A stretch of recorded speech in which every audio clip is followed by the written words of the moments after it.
All right, hello everyone. Welcome to our session on Consolidated Scholarship Roster Certification. I'm Michael Turner, the Manager and Assistant Director of our Grant and Loan Forgiveness Programs here at HESC. I'll be your guide today on the topic of certifying the paper Consolidated Scholarship Rosters. We're recording this session, as you just heard, and we will be posting this in the resource area of our financial aid administrators page of our website, where we posted our part-time TAP training from the other day. There's a tab in there that says resources, and then there's an area where it says trainings and webinars.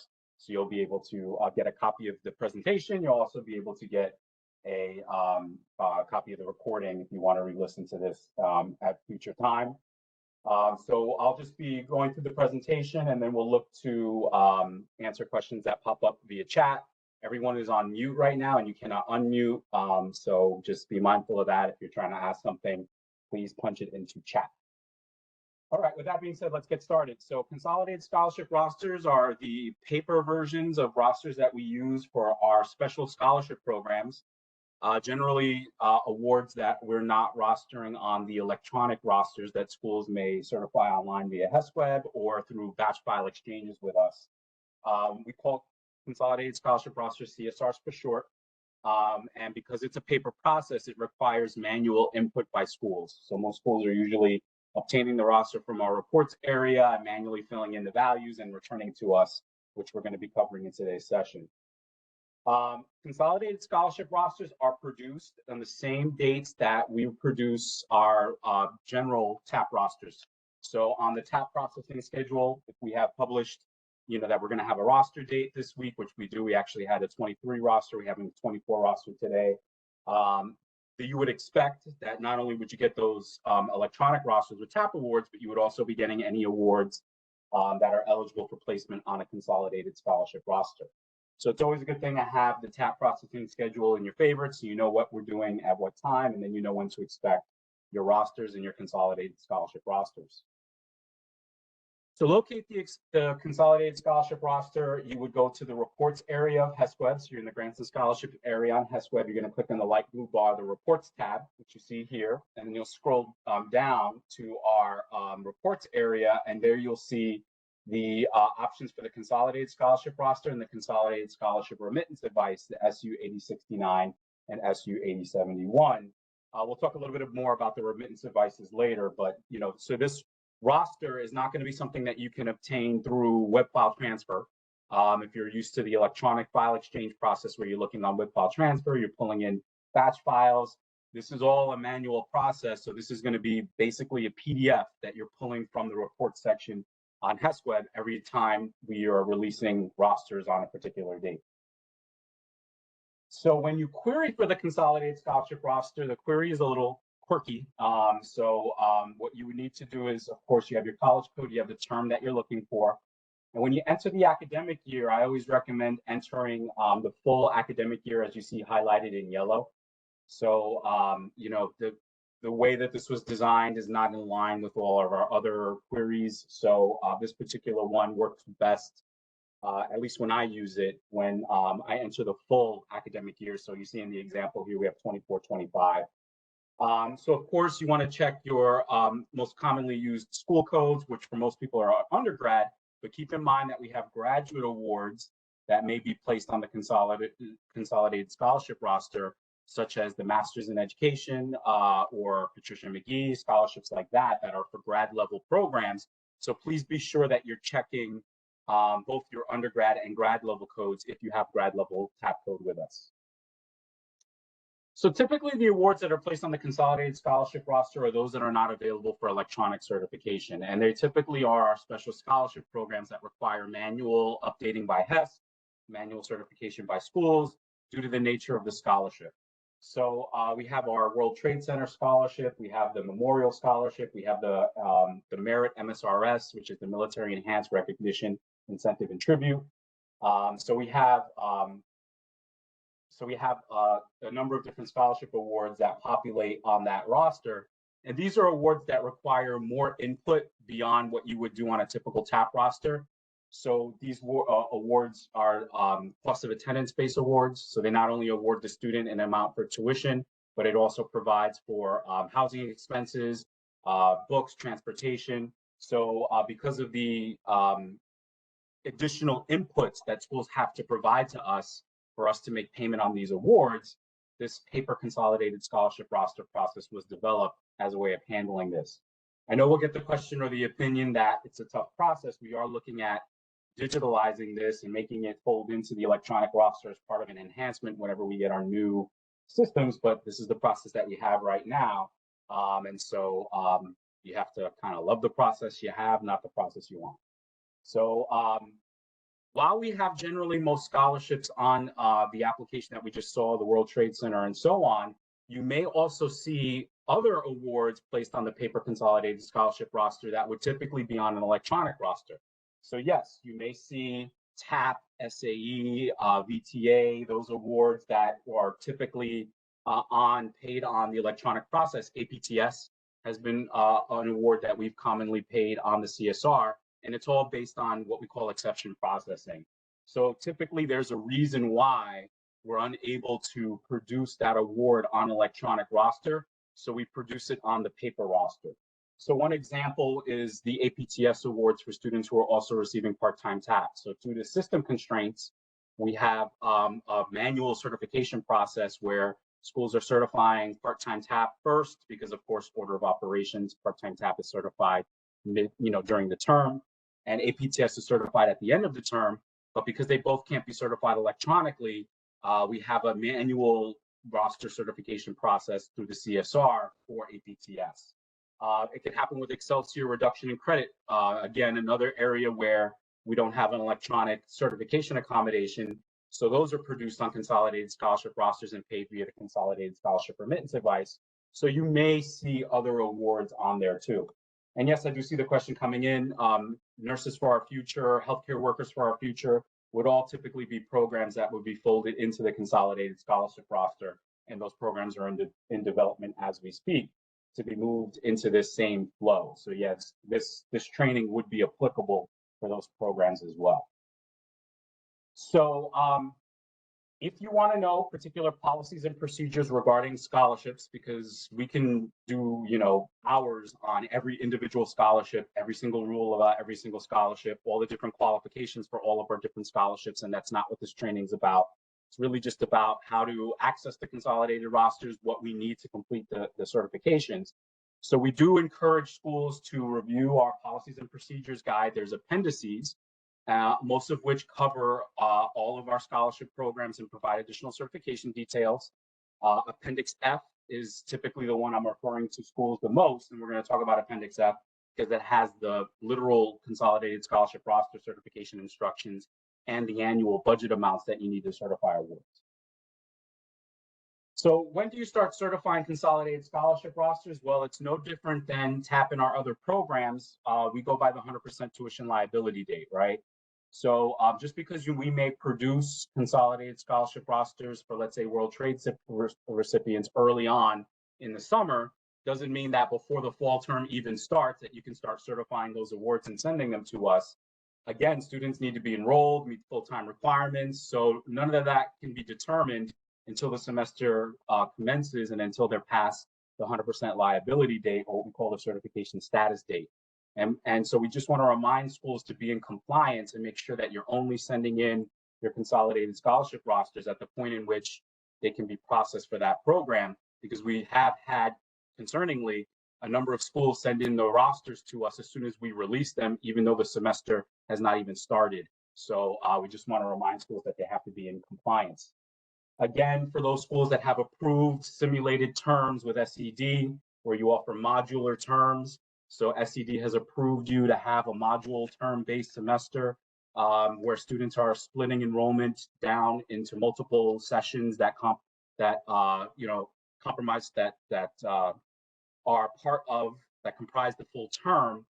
Then it would be at the point where the student reaches the 100% liability date for the enrollment across all those sessions, that then they would be eligible to be certified for you to make that determination and send this back the consolidated roster. Some of our programs may require end of term certification, right? So think of Excelsior, programs like that, that if we send you a STEM incentive award on a consolidated roster. STEM is an end of term certification, APTS, again, end of term certification. So just keep in mind that you do need to abide by the specific certification rules for the programs that you're certifying on these paper rosters. So how do we certify the document itself? So it's all about filling in the required information within the parentheses on the document. So here we just kind of have it highlighted with yellow highlights showing kind of the different areas of the roster that needs to be completed. You may or may not have to complete all these fields. It really depends on, again, the requirements of the award that you're certifying. So if, for example, we've provided you with a TAP award on a consolidated scholarship roster, we would only need the basic information that you would typically provide in a TAP certification to complete payment processing for that award. So we would typically want certification code, 5-year status if applicable, waiver status if applicable, enrollment status, tuition and fees, and that's it, and they would be good to go. But if we're looking at, World Trade Center or Merit or one of the scholarships that covers beyond tuition, covers into cost of attendance, then you do need to provide those additional areas like room and board, books, transportation, Pell, Title IV COA that help us make a determination as to how much to pay those scholarships. So remember, it's all relevant to the program. If this is APTS, we don't need room and board, books and transportation because APTS doesn't provide for any of that. It's just about the tuition cost. So we only want to complete the values that need to be completed for the program that we're addressing. We've gotten the question, oh, well, why don't we just remove the fields on the roster for those awards that don't need all those additional fields? Unfortunately, the roster is kind of a canned document, so we can't tailor it in that manner to say, oh, for this program only ask for these 5 fields, for that program only ask for these fields. But again, we're looking to make this streamlined in the near future when we go through our system upgrading. So it would be something that would be folded into electronic processing down the line. But for now, this is how you'll see these programs on the paper roster. So let's talk about your certification status codes. If you indicate a cert code of 1, 2, or 3, that will result in a payment. So we know 1 means the student's eligible, they meet all the criteria. 2 is TAP no scholarship. So that would be in an instance where maybe you have TAP and SAE on a consolidated roster and you want to just only pay for TAP, not the SAE. It could happen, for example, if a student's part-time. A student who's part-time cannot receive the SAE unless they have accommodations under the ADA, but they could still receive part-time TAP. So you may have a student who's eligible for part-time TAP, but not SAE, where you would be using the TAP no scholarship. STEM could be another example where they're not in a STEM approved major and you're only going to be allowing them to receive TAP, not STEM. Withdrawn with tuition liability, that's where at the point where you're reviewing the student, you've discovered past the 100% liability date, they withdrew from all courses, but they still meet the criteria to receive the award based on what they were enrolled for, based on the fact that they owe tuition liability for their full-time enrollment, and so a payment can still be issued. So, but keep in mind that when you certify students with withdrawn with tuition liability, it does flag that the student will have a good academic standing problem in the next immediate term, because withdrawn from all courses is, of course, going to make the student in non-compliance with program pursuit, right? So you can't withdraw from all classes and still be okay for pursuit of program because of the 50, 75, 100% pursuit thresholds, depending on what year they're receiving aid for. If you use a code 4 through 9, these will result in payments not being issued. And again, these mirror the same kind of processing codes for other TAP and other rosters that we issue to you. So obviously not registered, not full-time.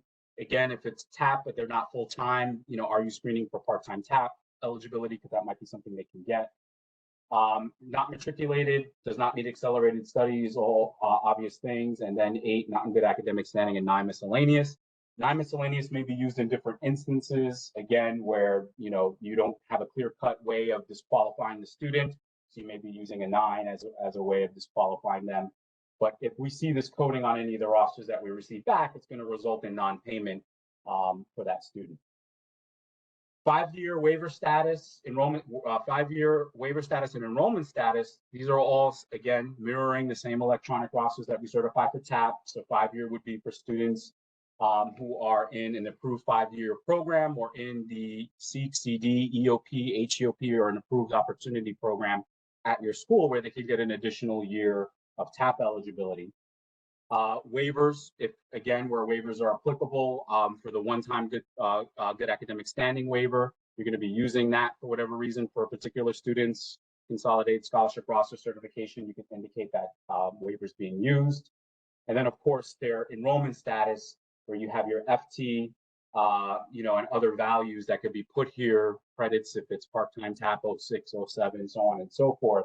FT is the default value. So if you don't enter a value for status, we're going to go to the default value of assuming it's full-time. So just be mindful, again, policies and procedures for all of our different programs to make sure that students are meeting pursuit and SAP requirements. Generally, most of our scholarships follow the same overall good academic standing requirements as TAP, right? So if you want to know, oh, does a student need to be, meeting SAP and pursuit for world trade? Yes, it's the same exact requirements for TAP, but there are some program-specific academic standing requirements, right? Like Excelsior for the 30 credits, for STEM, there's different requirements for each program. But if a program doesn't have specifically detailed academic requirements or SAP requirements, then it falls under the general requirements that most of the programs fall under for TAP. So what about the award amount? Award amounts are entered in initially as an estimate. And then based on certification, HESC will then ultimately decide what the final amount will be awarded for the student. We typically default most students, we're going to talk about budgets, but if it's a brand new student, they're typically defaulted as commuter students because we don't know their housing plans at the point that they apply for our scholarships. They could be commuters, they could be housing. So we conservatively estimate all initial awards at the lowest possible budget, which is typically the commuter budget. But then based on receiving back schools completed consolidated scholarship roster certifications, will then change budgets and update expense allocations accordingly. So we provide schools with detailed information about budget types and budget amounts, all within the annual expenses in Appendix F of the Policies and Procedures Manual, which we're going to talk about. Now, we commonly get questions from schools. Schools will provide us they'll say, oh, the student's being charged $75,000 a semester. You can key in whatever values accurately represent the cost at the student's school. However, there are rules that cap the maximum amount that students can receive from these programs. Typically, the legislation that governs it caps the maximum award amount to the SUNY in-state tuition cost, if we're talking about tuition, or SUNY in-state tuition cost, SUNY in-state cost of attendance, or your actual tuition or cost of attendance, whichever is less. So if your school only charges students $1,000 per semester for full-time enrollment, it's kind of an extreme example, then the most that they're going to get is $1,000, even though it might cost them $4,000 a semester to go to a SUNY school. If your school charges $10,000 a semester in full-time tuition, the most you could key in $10,000 on the roster, but the most that we're going to give them is the $4,000 value for full-time in-state tuition at a SUNY school. So we commonly get that question like, oh, wait, the student's being charged $30,000 a semester in tuition. Why are we only approving $4,000 and change for the scholarship toward the tuition coverage? And it's because it's capped at this maximum amount based on SUNY's in-state tuition, and also the same for cost of attendance values. You may be charging a student $40,000 a year to live on your campus, but if the maximum allowed value at SUNY is for average in-state, attendance is $10,000 room and board allowance, then it's going to be capped at $10,000 no matter what you enter on the roster. So again, you should just be familiar with the Appendix F that covers the maximum allowed expenses for our scholarships, and make sure that you're aware of that, so that way you're estimating your amounts accordingly and not expecting that a student who's getting a certain scholarship is going to be fully covered for all their expenses. So I've been talking a lot about Appendix F. So again, this is in the financial aid administrators area on our HESC website. Under the Policies and Procedures Manual, in the appendix section, you'll find Appendix F, where you'll be able to see full instructions on certifying consolidated scholarship rosters, along with the link to the annual expenses chart, where we provide you with the breakdown of the maximum allowed expenses depending on your type of institution and depending on the type of budget that you're going to assign for the student. So you can see here, this is what the current 24-25 expenses chart looks like. And you can see all of the caps. So if you're a degree granting independent school, and you're certifying one of these awards, you can see that tuition and mandatory fees, and these are annual amounts, not per term. The annual cap on tuition is $8,900. So even if your school charges $30,000 a year in tuition, the most that they can get from a World Trade Center scholarship at your private college would be $8,900 toward tuition. And then you can see the rest of the values down the line. But it's really important that you note the budget types, because again, as I mentioned before, we will default brand new students to commuter type budgets, which is the third budget you see on the document here. But they may be residential students, and you want to make sure that you're coding the consolidated scholarship roster accordingly with the appropriate budget, which we're going to talk about in a moment.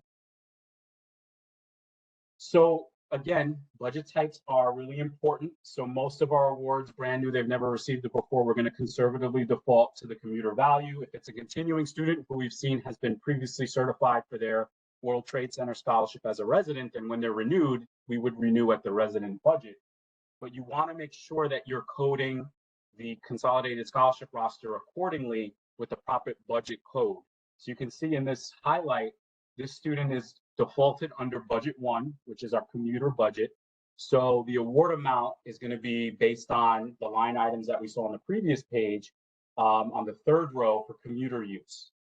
So some schools will get frustrated. They'll certify, oh, the student's being charged for housing, they're being charged this much for transportation and this.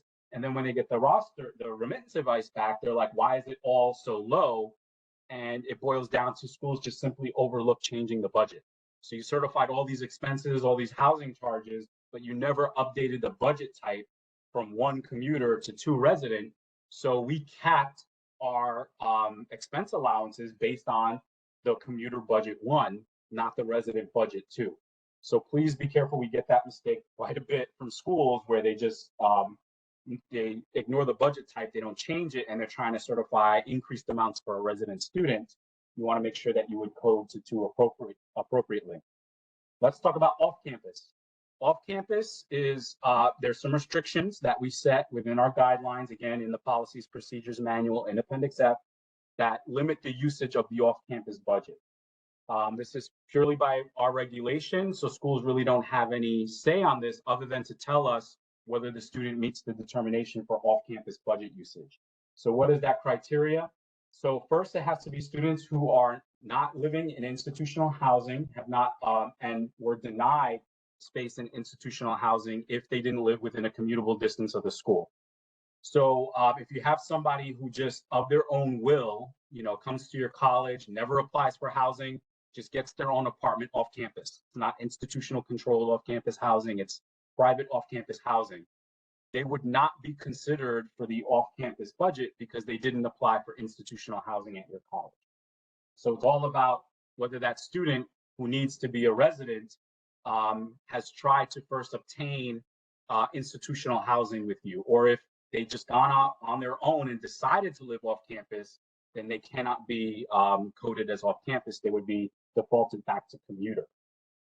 If they live in a place of residence, let's say you have a student whose parents are from California, they make a lot of money, and they have an apartment in New York City that their student is living in while they're attending your college. Let's say they're going to NYU, commuting from their parents' penthouse in Chelsea. That does not meet the eligibility for off-campus housing as well, because it can't be an apartment or a home or a building or something that's owned by the student's parents. It would be considered a commuter student. So just be mindful of these rules when it comes to off-campus. You're not just purely looking at, oh yeah, we have the student listed as off-campus. You want to do that extra review and say, okay, HES requires us to also see, did they try to get institutional housing? Are they appropriately an off-campus student before we go ahead and use the budget type 4? How does the other aid and other expenses impact the scholarship awards? Well, the students who are coded as receiving scholarships that cover cost of attendance are not, just like other awards when you're packaging students for federal aid and for institutional aid. The purpose of this scholarship is not to give the students an abundance of funds over and beyond their actual costs where they're being refunded. Everything is capped under cost of attendance, and the amounts that we provide are also going to be reduced by other aid. So other aid we define per the regulations again that we have on the web. Other grants and scholarships received for the term, not loans, that would reduce their cost of attendance, right? So if they are receiving, let's say, if your cost of attendance is $60,000, you're already covering $40,000 of institutional aid, then their cost of attendance for our World Trade Center scholarship is going to be immediately capped to $20,000. So that's why it's important for you to list the other aid, because this is, again, we don't want to give the student $30,000 World Trade Center payment and then they're being over awarded for the entire term. What we typically try to do is make sure that there's no conflicts between the other aid programs that we're offering the student. So if, for example, you are here today and you're representing a SUNY or CUNY school where you have a World Trade Center recipient is also eligible for TAP, we do not allow typically the students to receive both awards because WTC provides full in-state tuition coverage at SUNY and CUNY, and it duplicates the purpose of TAP. So what we typically try to do, even though it's not 100% flawless, is we typically try to prohibit the student from being awarded TAP and then only award the World Trade Center scholarship by using certain scholarship processing holds that do not allow their TAP application to move forward.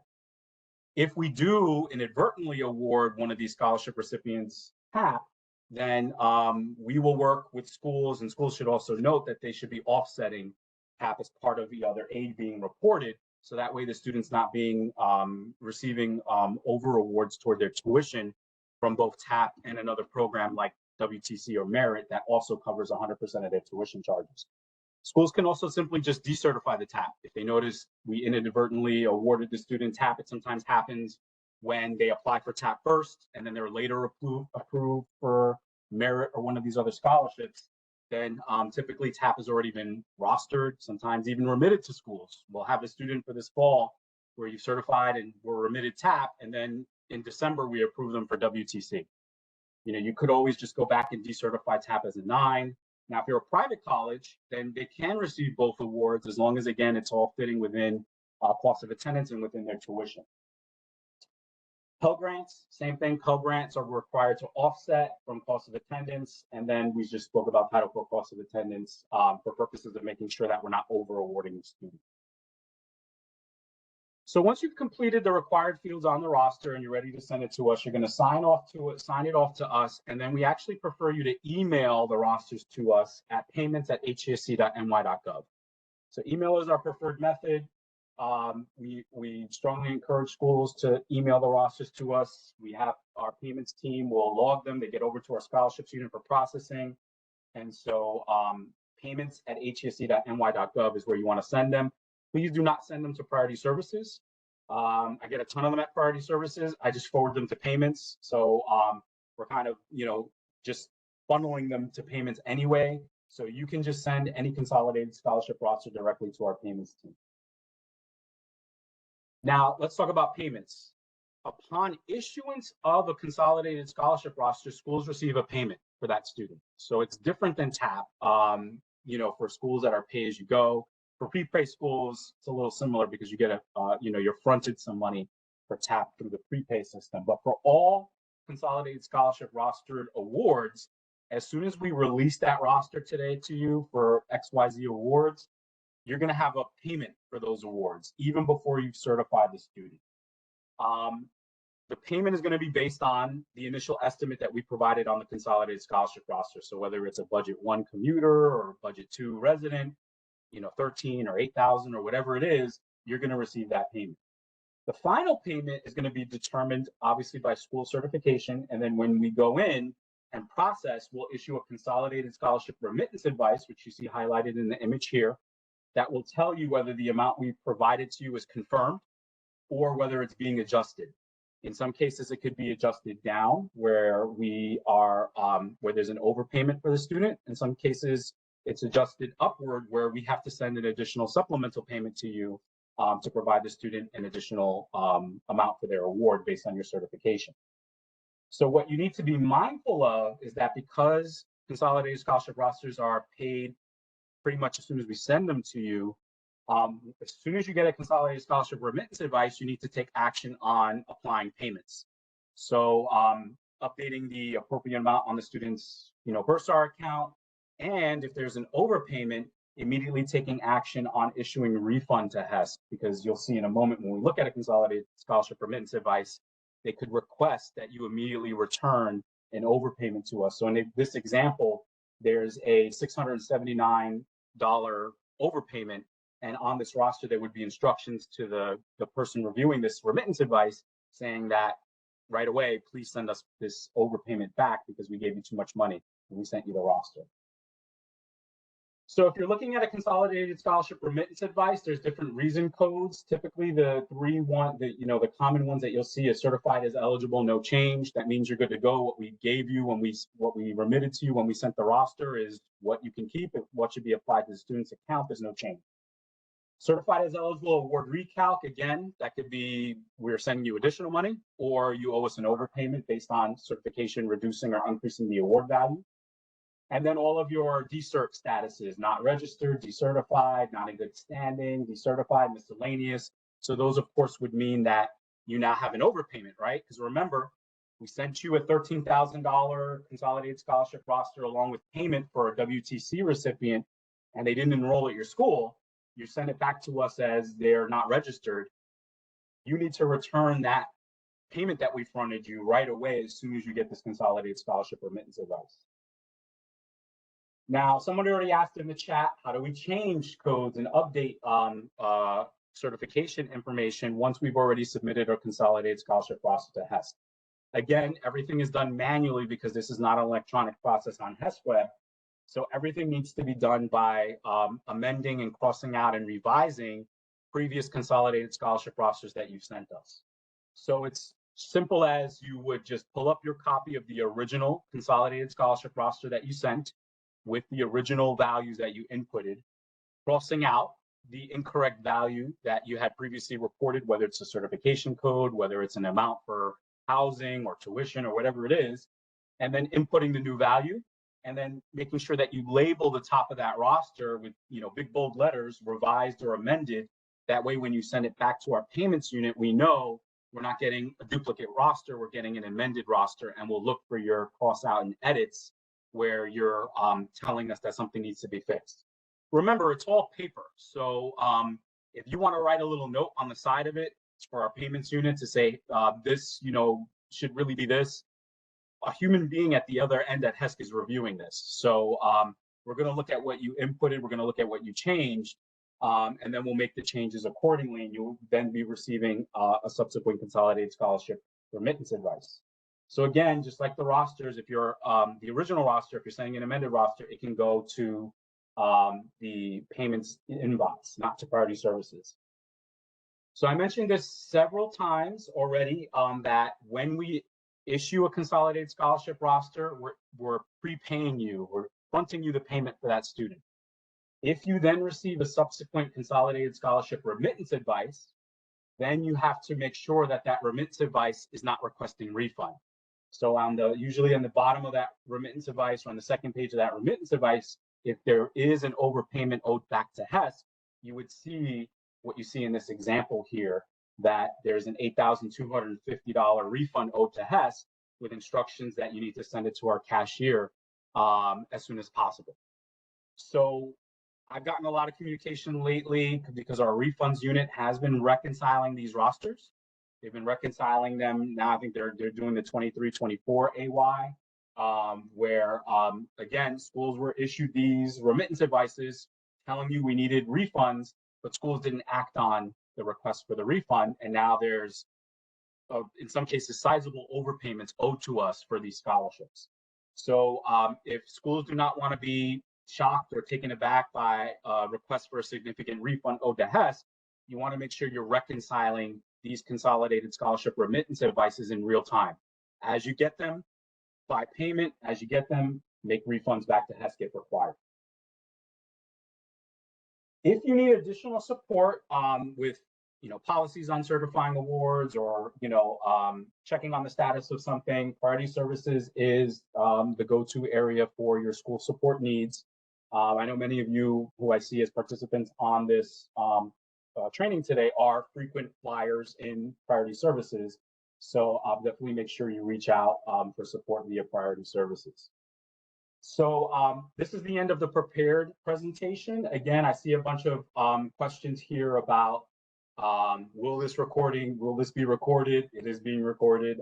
Will this PowerPoint be available? Yes. So again, I want to point you to our financial aid administrators page. In there, there's a resource, big thing that says resources. You click on that, and there's a link for training and webinars. So I would expect that this would be up, the recording would be up within the next 24, 48 hours.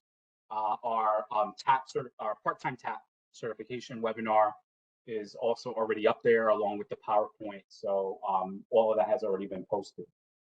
So let's try to answer some of the questions that have come into chat.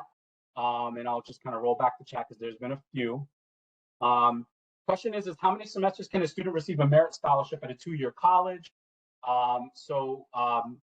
The program specific, I'm gonna have to take it back because typically it follows the same duration as TAP would. So it would be a 3-year, if it was a TAP award, but I'm not sure off the top of my head if there's a limit on the merit only being capped at 2 years for a 2-year program.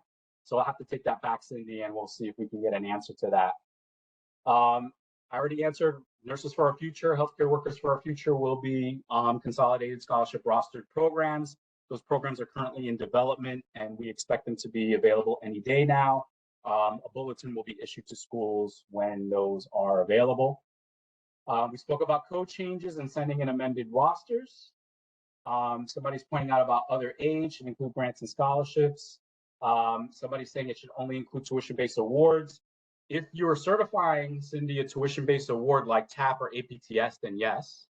But if you're certifying a cost of attendance-based award like WTC or Merit, then no, it does have to be general cost of attendance awards. Because again, if you're a 2-year school, let's say you're charging the student cost of attendance is $10,000 a year, and you're giving them, they have an $8,000 scholarship that's covering most of their housing and other expenses, then you wouldn't want them to also get a WTC award that would then give them another 10 grand for housing on top of the scholarship they're already receiving.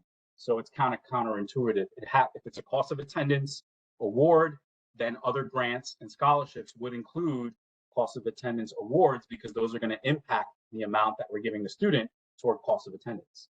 But again, if it's TAP, then yes, it's only tuition specific because TAP duplicative benefits are tuition specific benefits.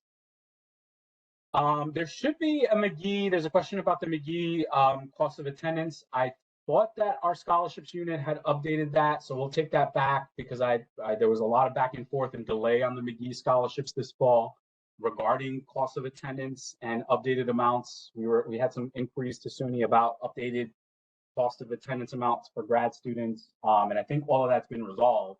So we'll look to see that that's been updated. If not, we'll get it updated. I'll let Lisa Simpson, who's our director of scholarships, I'll let her know that it needs to be updated.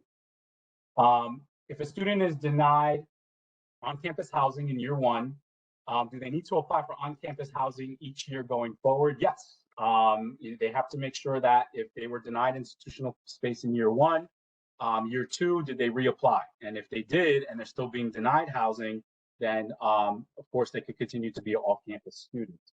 It's not like, oh, year 1, they were denied housing and now forever they can be off campus. It's a year-to-year sort of reaffirm that you're reaffirming every year. Yes, they're not allowed, they're not able to live on campus, and they're trying to get on campus housing. PowerPoint recording, we already spoke about that you're going to find that on our financial aid administrators part of our page, resources, and the trainings and webinars.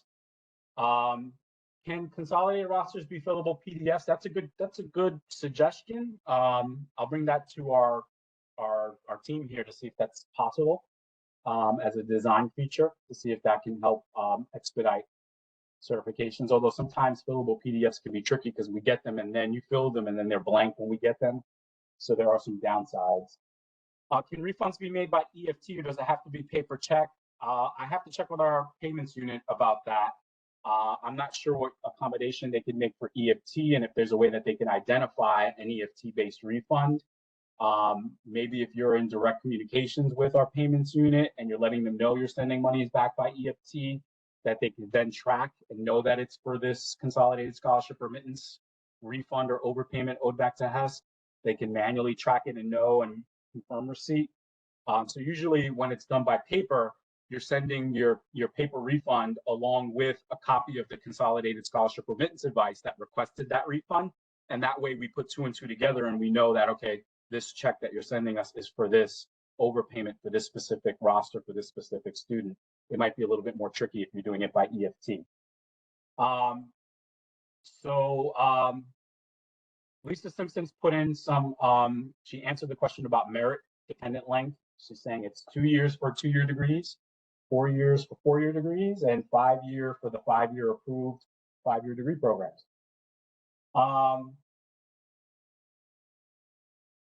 Somebody's looking at the MIE appendix, which has an outdated tuition value. We'll take that back to our communications unit, or Lisa, maybe you could look at that and see if we can update that guidance with the most recent value.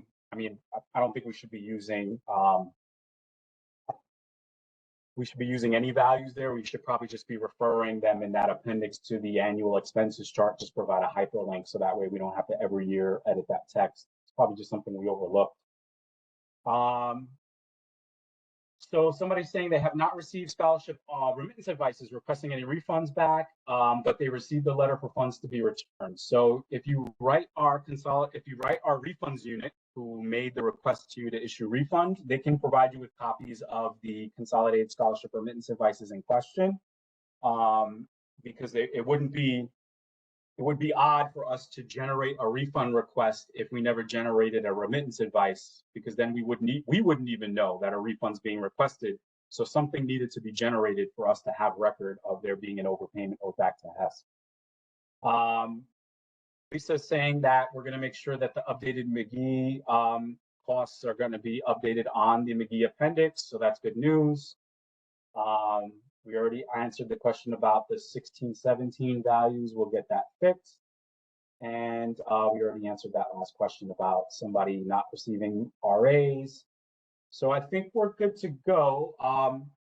So I just want to thank you all for your participation today. Again, recording PowerPoint, look for the resources area of the Financial Administrator's website, and the trainings and webinars, we'll have that up within the next 24, 48 hours. Thank you all very much and have a wonderful Wednesday.